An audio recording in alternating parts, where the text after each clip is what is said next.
Құрметті жерлестер, Ақмола облысының тұрғындары, баршаңызға мемлекеттік мереке Республика күні құтты болсын.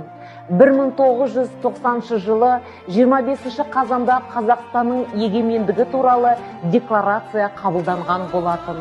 Бұл еліміздің тәуелсіздік жолындағы тұңғыш қадамы болды. Республика күні мемлекет құру жолындағы тарихи қадамның символына айналды. Біз туған мемлекетіміздің тәуелсіздігін баянды етуге, қуатын арттыруға, оның игілігіне, халықаралық қоғамдастықта абыройының өсуіне адал қызмет етуге парыздармыз. Тұғыры биік тәуелсіз отанымыздың басты байлығы, еліміздің әр азаматы үшін бұл күн айтулы мереке. Осындай маңызы бар тарихи кезеңде еліміздің туы асқақтап, келешегі көркейіп, еңбектеріңіз жана берсін.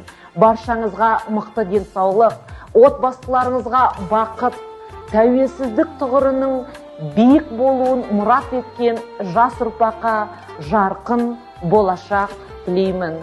Еліміз еңселі, бірлігіміз бекем болсын.